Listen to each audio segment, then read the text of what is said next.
साल तो मसला सी ना? 4 साल का मसला सी मेरा जी।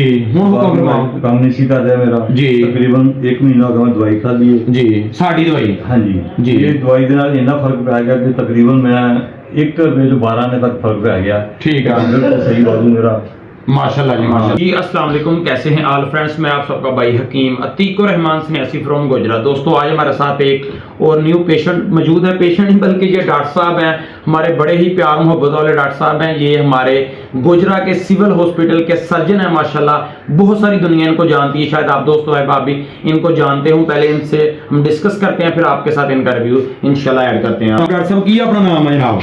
मेरा नाम डॉक्टर एहसान है। डॉक्टर एहसान जनाब कितने अपनी ड्यूटी दा डॉक्टर साहब? मैं जी आई कम की ड्यूटी जी। बेसिक यूनिट की ड्यूटी जी। इस टाइम कितने करदे पे हो? 369 च 369 च करदे पे हो। हाँ जी। डॉक्टर साहब मसला हैगा कि नहीं दे तुसी अपने? ये जनाब 4 साल तो मसला सी मेरा जी। बड़ी परेशानी सी अच्छा डॉक्टर साहब एक निੱਕੀ ਜਿਹੀ ਮੈਂ ਜ਼ਰਾ ਵਜ਼ਾਹਤ ਕਰਦਾ। ਸਿਆਣੇ ਆਂਦੇ ਤੁਸੀਂ ਆਪਣੀ ਕਬਰੇ ਪੈਣਾ, ਅਸੀਂ ਆਪਣੀ ਕਬਰੇ ਪੈਣਾ। ਗੱਲ ਡਾਕਟਰ ਸਾਹਿਬ ਉਹ ਜਿਹੜੀ ਹੱਕ ਸੱਚ ਦੀ ਹੋਵੇ, ਜਿਹੜਾ ਫਾਇਦਾ ਹੋਇਆ ਬਿਲਕੁਲ ਜੈਨੂਨ ਉਹ ਮੈਂ ਦੱਸਣਾ ਜਨਾਬ। ਹੁਕਮ ਫਰਮਾਓ। क्या 4 साल तो मसला सी ना? 4 साल का मसला सी मेरा जी। हुण हुकम फरमाओ। काम नहीं सी कर रहा मेरा जी। तकरीबन 1 महीना हो गया मैं दवाई खा ली है जी।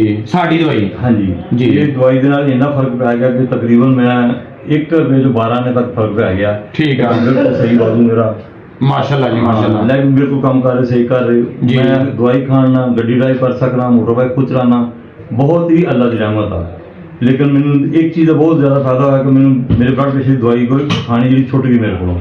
ਉਹ ਵੀ ਦਵਾਈ ਮੁਕੰਮਲ ਛੁੱਟ ਗਈ ਆ? ਤਕਰੀਬਨ ਛੁੱਟ ਗਈ ਗੋਲੀ ਉਹ ਨਹੀਂ ਖਾਂਦਾ ਜੀ। ਮੇਰੇ ਬਾਲ ਨੂੰ ਕੜਾ ਪੈਂਦਾ ਸੀ ਇਹ ਬਿਲਕੁਲ ਠੀਕ ਹੋ ਗਿਆ ਹੁਣ ਨਾਰਮਲ ਹੋ ਰਿਹਾ ਬਿਲਕੁਲ ਕਾਫੀ ਬਿਹਤਰ ਹੋ ਰਿਹਾ। ਠੀਕ ਆ। ਤੇ ਮੈਂ ਸਭ ਅੱਗੇ ਰਿਕੁਐਸਟ ਕਰਾਂਗਾ ਕਿ ਪਰਹੇਜ਼ ਵੀ ਕਰਨ ਨਾਲ Very good। ਬਹੁਤ ਜ਼ਰੂਰੀ ਵੈਰੀ ਗੁੱਡ ਜਨਾਬ ਜੀ। ਦੋਸਤੋ ਸਭ ਤੋਂ ਜਿਹੜੀ ਮੇਨ ਚੀਜ਼ ਹੁੰਦੀ ਡਾਕਟਰ ਸਾਹਿਬ ਨੇ ਬੜੀ ਅੱਛੀ ਗੱਲ ਕਹੀ ਆ ਕਿ ਪਰਹੇਜ਼ ਸਭ ਤੋਂ ਜ਼ਰੂਰੀ ਆ, ਲਾਜ਼ਮੀ ਆ। ਮਾਸ਼ਾਅੱਲਾ 4 ਸਾਲ ਪੁਰਾਣਾ ਮਸਲਾ ਮਾਸ਼ਾਅੱਲਾ ਸਾਡੇ ਸਰਜਨ ਸਾਹਿਬ ਆ, ਬਹੁਤ ਸਾਰੀ ਦੁਨੀਆ ਇਹਨਾਂ ਨੂੰ ਜਾਣਦੀ ਮਾਸ਼ਾਅੱਲਾ। 4 ਹਫ਼ਤੇ ਦਵਾਈ ਖਾਧੀ ਅਲਹਮਦੁਲਿਲਾ ਤਕਰੀਬਨ 100% ਮੈਕਸਿਮਮ ਠੀਕ ਹੋ ਜਨਾਬ। ਠੀਕ ਆ ਅਲਹਮਦੁਲਿਲਾ ਅੱਲਾਹ ਪਾਕ ਨੇ ਕਰਮ ਕੀਤਾ ਯਾਰ।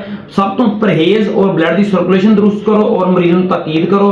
ਕੋਈ ਮਾਲਿਸ਼ ਨਹੀਂ, ਕੋਈ ਦਵਾਈ ਆਪਣਾ ਐਕਸਰਸਾਈਜ਼ ਨਹੀਂ, ਸਿਰਫ ਬਲੱਡ ਦੀ ਸਰਕੂਲੇਸ਼ਨ ਓਪਨ ਕਰੋ। ਅਲਹਮਦੁਲਿਲਾ ਜਿੰਨੀ ਮਰਜ਼ੀ ਪੁਰਾਣੀ ਪੈਰਾਲਾਈਜ਼ੇਸ਼ਨ ਫਾਲੇ ਦਾ ਮਸਲਾ ਹੋਵੇ ਅੱਲਾਹ ਜ਼ਾਤ ਪਾਕ ਫਜ਼ਲ ਹੀ ਫਜ਼ਲ ਕਰ ਦਿੰਦੀ। Thank you. अस्सलाम।